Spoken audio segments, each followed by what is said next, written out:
ಎಲ್ಲೋ ಒಂದ್ ಕಡೆ ಅದೇ ಹೇಳಿದ್ನಲ್ಲ ಸರ್, ನಮ್ಮ ಚಿತ್ರರಂಗವನ್ನ ಉಳಿಸಿಕೊಳ್ಳುವಂಥದ್ದು, ಬೆಳೆಸುವಂಥದ್ದು ಎಲ್ಲ ನಮ್ಮ ಹತ್ರನೇ ಇದೆ. ನಮ್ಮಲ್ಲೇ ಇದೆ. ಎಲ್ಲೋ ಒಂದು ಆ ಒಂದು ಕೊರತೆಯಿಂದ ಈಗ ನಾವು ಅವಾಗಲೇ ನಾವು ಮಾತಾಡ್ತಾ ಇದ್ವಲ್ಲ ಸರ್. ಇಲ್ಲ ಈಗ ಸರ್, ನಮ್ದು ಸ್ಟೇಟ್ ಯಾವುದೇ ವಿಷಯದಲ್ಲಿ ಚಲನಚಿತ್ರರಂಗದಲ್ಲಿ ಹೇಳ್ತೀನಿ, ಬೇರೆ ಇದ್ರದ್ದು ಬಿಟ್ಬಿಡಿ. ಕರೆಕ್ಟ್. ನಮ್ಮ ಟ್ಯಾಕ್ಸ್ ಕಟ್ಟೋ ವಿಷಯದಲ್ಲಿ ಆಗ್ಲಿ ಹ್ಮ್.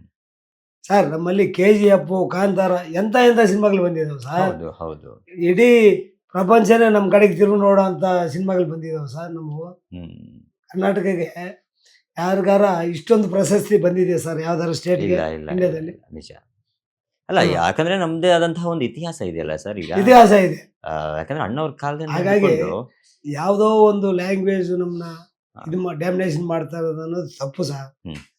ನಮ್ಮ ಜನಾಂಗ, ಹ್ಮ್. ನಮ್ಮ ವಲಯದ ಕನ್ನಡದವರು ಪರಿವರ್ತನೆ ಆಗ್ತಾ ಇದ್ದಾರೆ. ಆ ಲ್ಯಾಂಗ್ವೇಜ್ ಚೆನ್ನಾಗಿರುತ್ತೆ, ಈ ಲ್ಯಾಂಗ್ವೇಜ್ ಚೆನ್ನಾಗಿರುತ್ತೆ. ಅದನ್ನ ಮಾಡ್ಬೇಕಾದ್ರೆ ಸರ್ಕಾರನೇ ಕಟ್ಟುನಿಟ್ಟಾಗಿ ಕೆಲವು ನಿಲುವುಗಳು ತಗೋಬೇಕಾಗತ್ತೆ.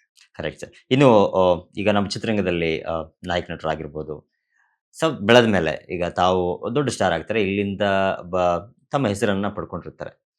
ಬೆಳೆದ ನಂತರದಲ್ಲಿ ಅಂದ್ರೆ ಇಂಡಸ್ಟ್ರಿಯ ಬೆಳವಣಿಗೆಗೋಸ್ಕರ ಅವರು ಒಂದು ಕೆಲಸಗಳನ್ನ ಮಾಡಲೇಬೇಕಾಗತ್ತೆ. ಮಾಡಬೇಕು. ಬಟ್ ಆ ನಿಟ್ಟಿನಲ್ಲಿ ಎಲ್ಲೋ ಒಂದ್ ಕಡೆ ತೊಂದರೆ ಆಗ್ತಿರುವಂತದ್ದು, ಕೊರತೆ ಆಗ್ತಿರುವಂತದ್ದು ನಿಜಾನ ಸರ್? ಖಂಡಿತ ಸರ್, ಅದು ತಮಗೂ ಗೊತ್ತಿದೆ, ನಮಗೂ ಗೊತ್ತಿದೆ. ಇವತ್ತು ಏನು ಹೆಸರು ಮಾಡಿ ಎಲ್ಗೋ ಜಂಪ್ ಆಗ್ತಾರಲ್ಲ, ಅವರು ನಮ್ಮ ನೆಲಕ್ಕೆ ಏನ್ ಸರ್ ನ್ಯಾಯ ಒದಗಿಸ್ತಾ ಇದ್ದಾರೆ? ಮೊದಲಿತ್ತು ಸರ್, ಕನ್ನಡ ಬಿಟ್ಟು ನಾನು ಬೇರೆ ಮಾಡಲ್ಲ ರಾಜನ್ ಅವರು ಎಂತ ಹೆಸರು ತಗೊಂಡು ಹೋದ್ರು ಸರ್. ಹೌದು ಅಲ್ವಾ? ಅಂತ ನಿಲುವುಗಳೆಲ್ಲ ಮಾಡಿ ಅವರು ಹೆಸರು ಮಾಡಿಲ್ವ ಸರ್? ಹೌದು. ಅವರು ಮೇಲ್ ಮಟ್ಟಕ್ಕೆ ಹೋಗಿಲ್ವ ಸರ್? ನಮ್ಮವ್ರಿಗೆ ಜಾಸ್ತಿ ಇದು ಇನ್ನೇನೋ ಲೆವೆಲ್ಗೆ ಹೋಗ್ಬಿಡ್ಬೇಕು ಅನ್ನೋದು. ಮಾಡ್ಲಿ, ಬೆಳೆದ್ರೆ ನಮ್ಮ ಒಂದು ಕನ್ನಡ ಇಂಡಸ್ಟ್ರಿ ಒಳ್ಳೆಯದೇ. 1, 2, 3, 4 ಅಂತ ಮೆಟ್ಲು ಹತ್ತಿತ್ವಲ್ಲ, ಅದಿದ್ದಾಗಲೇ ಸರ್ 10ನೇ ಮೆಟ್ಲು ಸಿಕ್ಕದ್ ನಿಮ್ಗೆ. ಅದೇ ಇಲ್ಲಾಂದ್ರೆ ನೀವು ಜಂಪ್ ಮಾಡ್ಬಿಡಕ್ ಸಾಧ್ಯ ಇದೆ? ಕರೆಕ್ಟ್. ಅದನ್ನ ಗಮನ ಇಡ್ತಾ ಇಲ್ಲ ನಮ್ಮಲ್ಲಿ. ಅಲ್ಲ ಸರ್, ಈಗ ವರ್ಷಕ್ಕೊಂದ್ 2 ಸಿನಿಮಾಗಳನ್ನ ಸ್ಟಾರ್ ಮಾಡಿದ್ರೆ ಏನಾಗುತ್ತೆ ಗೊತ್ತಾ ಚಿತ್ರರಂಗದಲ್ಲಿ ಸರ್? 2 ಬಾಡಿ 1 ಮಾಡ್ಲಿ, 1 ಸಿನಿಮಾ ಮಾಡ್ಲಿ ಸರ್. ನಮ್ಮ ಸ್ಟಾರ್ ಹೀರೋಗಳು ಅವ್ರಿಗೆ ನಾವು ಆಜ್ಞೆ ಮಾಡ್ತಾ ಇಲ್ಲ, ರಿಕ್ವೆಸ್ಟ್ ಮಾಡ್ತಾ ಇದೀವಿ, ಬೇಡ್ಕೊಳ್ತಾ ಇದೀವಿ. ನಮ್ಮ ಇಂಡಸ್ಟ್ರಿ ಚೆನ್ನಾಗಿರ್ಬೇಕಾದ್ರೆ ನೀವುಗಳು ಮನಸ್ಸು ಮಾಡಬೇಕು. ಅಟ್ಲೀಸ್ಟ್ ವರ್ಷಕ್ಕೊಂದು ಸಿನಿಮಾ ಮಾಡಿ. ಈಗ ನಿಮ್ಮನ್ನೆಲ್ಲ ನಂಬ್ಕೊಂಡೆ ಅಲ್ವಾ ಸರ್ ನಾವು? ಈಗ ಏನು 600 ಥಿಯೇಟರ್ಗಳು ಇದೆಯಲ್ಲ, ಹೌದು, ಎಷ್ಟು ಖರ್ಚಾಗತ್ತೆ ಗೊತ್ತಾ ಸರ್ ನಮಗೆ? ಎಷ್ಟು ಜನ ಅದನ್ನ ನಂಬ್ಕೊಂಡಿದ್ದಾರೆ ಸರ್? ಎಂಪ್ಲಾಯೀಸ್ ಆಗ್ಬೋದು, ಏನ್ ಸರ್, ಯಜಮಾನ ಆಗ್ಬೋದು, ಇಂಥವ್ರನ್ನೆಲ್ಲ ನೀವು ಬೀದಿಗೆ ಬಿಡ್ತಾ ಇದ್ದೀರಾ. ನೀವು ಯಾವುದೋ ಇದಕ್ಕೆ ಹೋಗ್ಬಿಟ್ಟು 6 ವರ್ಷಕ್ಕೆ 5 ವರ್ಷಕ್ಕೆ ಒಂದೊಂದು ಸಿನಿಮಾ ಮಾಡಿದಾಗ ಅವನೇನು ಸರ್ ಆಗಬೇಕು? ಒಬ್ಬ ಥಿಯೇಟ್ರ್ ಓನರು ಥಿಯೇಟ್ರ್ ಬಾಗಿಲು ಹಾಕೊಂಡಿರ್ಬೇಕಾ? ಸಿನಿಮಾ ಇದ್ದಾಗ ಓಪನ್ ಮಾಡಿ, ಇಲ್ದಿರೋ ಬಾಗಿಲು ಹಾಕೋಬೇಕಾ? ಯಾವ ರೀತಿ ಅವನು ನಡ್ಸೋಕೆ ಸಾಧ್ಯ ಇದೆ ಹೇಳಿ ಸರ್? ನಾವು ಹೇಳಿ. ಅಲ್ಲ, ಎಲ್ಲವನ್ನ ನೋಡಿದಾಗ ಅನ್ಸುತ್ತೆ ನಮಗೆ ಚಿತ್ರರಂಗದ ಒಂದು ಉಳಿಯುವಿಕೆಯ ಪ್ರಮಾಣ ಏನು ಅನ್ನೋಂಥದ್ದು ತುಂಬಾ ಕಡಿಮೆ ಪ್ರಮಾಣದಲ್ಲಿ ಇರುವಂಥದ್ದು. ಯಾಕಂದ್ರೆ ಇವತ್ತಿನ ಒಂದು ಡಿಜಿಟಲೀಕರಣ ಅಂತ ಬಂದ ನಂತರದಲ್ಲಿ OTT ಯುಗ ಆಗಿರ್ಬೋದು, ಮತ್ತೊಂದು ಮಗದೊಂದುಗಳು ಬಂದಿರಬಹುದು, ಎಲ್ಲವೂ ಆದಾಗ ಎಲ್ಲೋ ಒಂದ್ ಕಡೆ ನಮ್ಮ ಚಿತ್ರರಂಗದ ಯಾಕಂದ್ರೆ ಇತಿಹಾಸ ಇರುವಂತಹ ಚಿತ್ರರಂಗ ಇವತ್ತಿನ ಒಂದು ಹೋಗುವಂತಹ ರೀತಿ ಇರಬಹುದು, ತುಂಬಾ ನಿಧಾನಗತಿಯಲ್ಲಿ ಸಾಗ್ತಾ ಇರುವಂಥದ್ದು.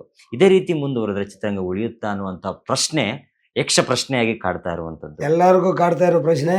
ಆದ್ರೆ ಯಾವುದೇ ಬಂದ್ರೂ ಚಿತ್ರರಂಗಂತೂ ಉಳಿಯುತ್ತೆ. ಇದು ಸರ್ಕಲ್ ತರ, ಸೈಕಲ್ ವೀಲ್ ತರ ಕೆಳಗೆ ಮೇಲೆ ಹೋಗ್ತಾ ಇರ್ತದೆ.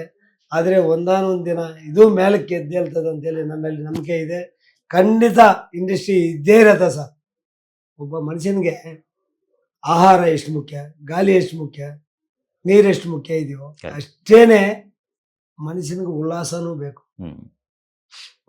ಇವತ್ತಿನ ದಿನಗಳಲ್ಲಿ ರೆಸ್ಟ್ ಬೇಕು ಮನುಷ್ಯನಿಗೆ. ಪೀಸ್ಫುಲ್ ಮೈಂಡ್ ಆಗ್ಬೇಕಾದ್ರೆ ಅಟ್ಲೀಸ್ಟ್ ಅಲ್ಲಿ 2 ಅವರ್ 3 ಅವರ್ ಅಲ್ಲಿ ಕೂತ್ಕೊಂಡಾಗ ಇದರಲ್ಲೇ ಇರ್ತೀವಿ. ಅಂಥದ್ದು ಬೇಕೇ ಬೇಕು ಸರ್. ಒಬ್ಬ ಮನುಷ್ಯ ಅಂದ ತಕ್ಷಣ ಅದು ಇರಲೇಬೇಕು.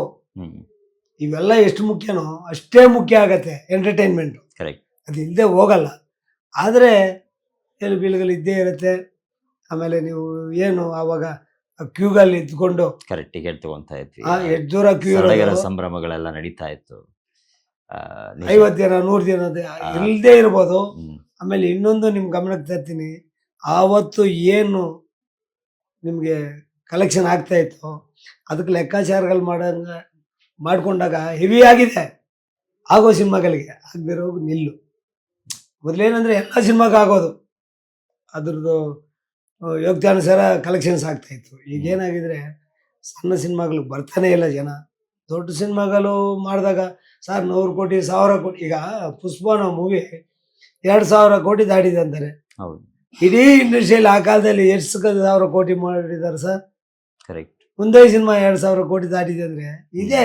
ಹ್ಮ್, ಆದ್ರೆ ಯಾವ ರೀತಿ ನಮ್ಮ ಪ್ರೇಕ್ಷಕನಿಗೆ ಬೇಕು ಗೊತ್ತಾಗ್ತಾ ಇಲ್ಲ ನಮಗೆ. Correct correct.